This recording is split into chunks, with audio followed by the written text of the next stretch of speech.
Oke, selanjutnya tasawuf di era Khulafaur Rasyidin.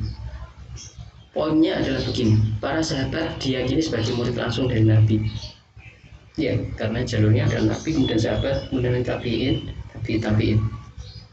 Kemudian jadi sahabat adalah murid dari Nabi, murid langsung. Jadi dia perantara tidak ada jeda generasi lain.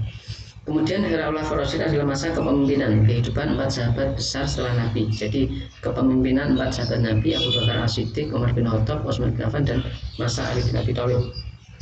Selain mengacu pada kehidupan keempat khalifah di atas, para ahli sufi juga merujuk pada kehidupan para ahli sufah, yaitu para sahabat Nabi yang tinggal di Masjid Nabawi dalam keadaan serba miskin, namun senantiasa teguh dalam memegang akidah dan selalu mendekatkan diri kepada Allah. Jadi kita bisa mengkonfirmasi banyak sekali riwayat-riwayat yang menceritakan tentang kehidupan para sahabat, di mana kehidupan para sahabat ini juga tidak jauh berbeda dengan apa yang dicontohkan oleh Nabi. Jika Nabi ibadahnya itu sangat kencang, apa bahasanya itu, sangat rajin, maka para sahabat pun tidak jauh berbeda, karena memang para sahabat ini adalah murid Nabi, murid secara langsung. Banyak sekali kisah, salah satunya betapa sederhananya Umar bin Khattab. Jadi setelah beliau dinobatkan menjadi Amirul Mukminin menggantikan Abu Bakar, itu kan langsung diberi kesempatan untuk pidato kenegaraan kalau bahasanya sekarang.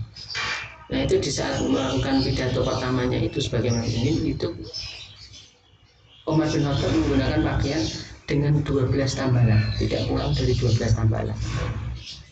Tapi saya tidak sedang mengatakan bahwa tasawuf itu identik dengan pakaian yang ada tambalannya. Jadi sering orang salah paham terkait tasawuf, terkait seorang yang melakukan laku tasawuf, seorang sufi. Itu pasti kalau sufi pasti pakaiannya jelek, pasti banyak tambalan. Oh, itu ada orang yang pakaiannya lusuh kayak tambalan, jangan-jangan dia seorang sufi. Enggak juga. Atau Anda tidak bisa mengatakan, wah, tidak mungkin dia seorang sufi. Lah kenapa? Masa sufi pakaiannya keren-keren kayak gitu? Masa sufi rumahnya kayak istana? Loh, nanti dulu. Patokan atau kriteria dari seorang sufi itu bukan fisik. Meskipun di era Nabi dan di era Khulafaur Rasyidin dicontohkan memberi suri teladan hidup sederhana. Tapi sekali lagi jangan sampai keliru ya. Saya tidak mau nanti Anda mengatakan dia seorang sufi, kenapa pakaiannya? Tidak. Sufi tidak begitu. Sufi tidak bisa dinilai dari pakaian, tapi dinilai dari bagaimana cara pandang hidup beliau, pola hidup beliau dalam rangka mendekatkan diri kepada Allah. Ada juga satu kisah menarik dari Ali bin Abi Thalib, betapa ini menunjukkan bahwa kedekatan beliau, keimanan beliau kepada Allah Subhanahu wa taala itu sudah tidak dilakukan lagi. Jadi pernah beliau ditanya itu, apakah nanti kamu akan iman kamu akan bertambah jika diperlihatkan oleh perkara akhirat, perkara dunia langit, di sana ada istana dan sebagainya, istana langit. Jawaban saya ini sederhana saja. Tidak, saya tidak akan menambah iman saya, dan iman saya tidak akan berkurang dan tidak akan bertambah sama sekali. Para sahabat heran, kenapa kok bisa begitu? Apakah saya harus menunggu Allah membukakan istana langit untuk saya menambah keimanan saya? Bahwa bahkan yang di bumi pun ini juga kekuasaan Allah. Kenapa saya harus menambah keimanan begitu saya naik ke alam langit? Itulah yang dimaksud bahwa keimanan beliau pada Allah Subhanahu wa taala itu sudah tidak ada lagi. Kenapa? Tidak perlu sebab akibat.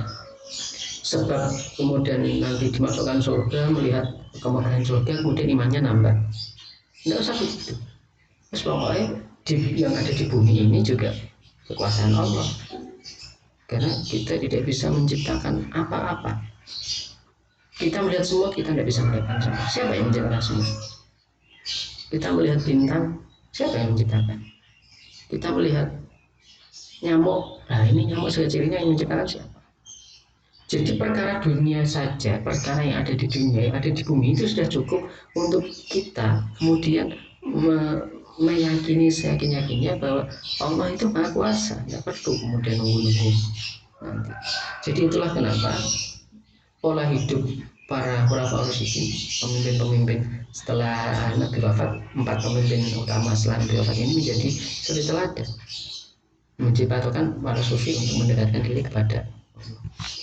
Selanjutnya di abad 1 dan kedua Hijriah, tentu ini yang saya dimaksudkan dalam hal ini adalah setelah era Khulafaur Rasyidin. Jadi ada fase asketis, zuhud, menganggap bahwa perkara dunia itu tidak penting. Sikap ini banyak dipandang sebagai pengantar kemunculan tasawuf. Pada fase ini terdapat individu dari kalangan muslim yang lebih memusatkan dirinya pada ibadah dan tidak mementingkan makanan, pakaian maupun tempat tinggal. Sekelompok kaum muslim memusnahkan perhatian dan memprioritaskan hidupnya hanya pada pelaksanaan ibadah untuk mencari keuntungan akhirat. Kemudian pada paruh abad kedua istilah sufi sudah mulai digunakan.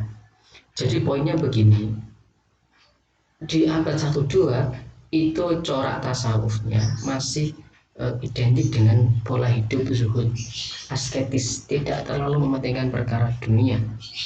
Meskipun sering saya beri catatan, zuhud yang dimaksud itu tidak selalu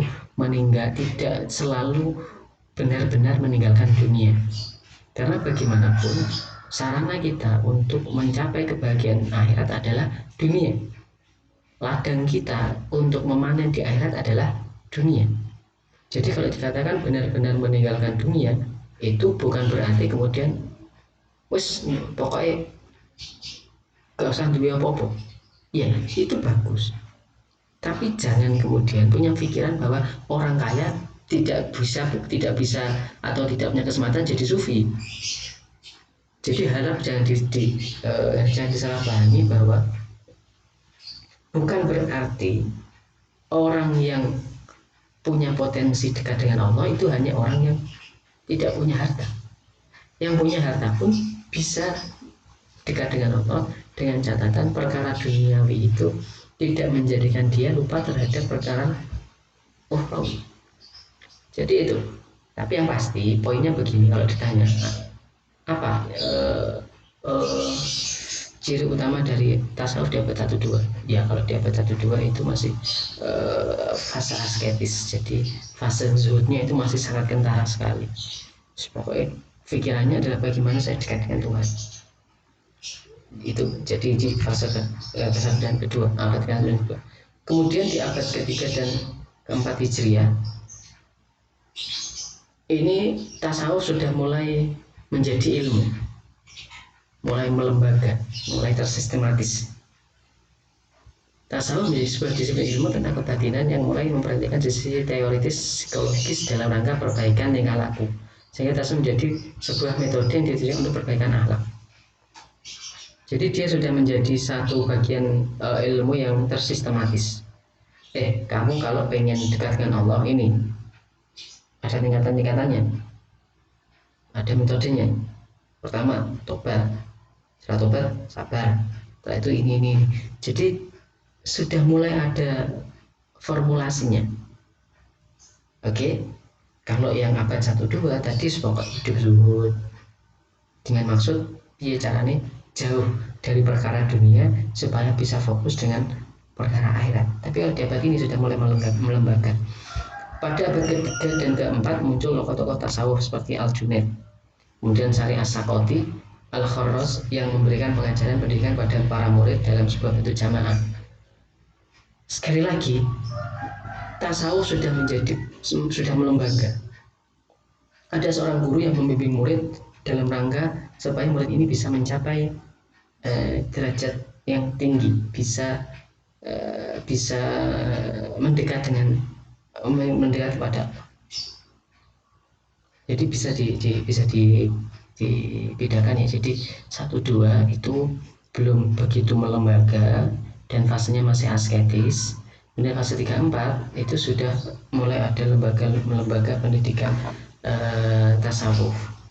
Abad ini juga ditandai dengan bercampurnya tasawuf dengan filsafat, menjadikan tasawuf menjadi suatu kami dan munculnya istilah-istilah seperti fana, ittihad, al-hulul. Abad ini tasawuf sudah mulai dimasuki unsur filsafat. Jadi sudah mulai menggunakan rasio, meskipun masih dalam konteks mendekatkan diri kepada Allah. Jadi itu sejarah bagaimana tasawuf diawali dari hidup Nabi, kemudian para sahabat Nabi, kemudian di era abad ketiga dan keempat itu tasawuf sudah mulai melembaga, kemudian sudah ada teori-teori psikologis, kemudian ada sudah mulai muncul para tokoh tasawuf yang kemudian membimbing murid, kemudian diarahkan supaya bisa mendekatkan diri kepada Allah. Kemudian di ini sudah mulai tasawuf sudah mulai dimasuki aliran-aliran filsafat, sudah bercampur dengan filsafat, sehingga tasawuf tidak lagi bicara dengan hati tapi juga ada mengikutkan peran-peran akal yang nanti akan di-counter, akan dikritik oleh para ulama, para ahli tasawuf yang berbeda haluan. Jadi dalam abad ini mulai dikenal ada tasawuf falsafi, tasawuf yang kemudian dikombin dengan pemikiran filsafat. Karena dia kemudian menggunakan filsafat, maka kemudian ada istilah-istilah yang sukar dipahami. Yang ini akan kita bicarakan di beberapa pertemuan selanjutnya.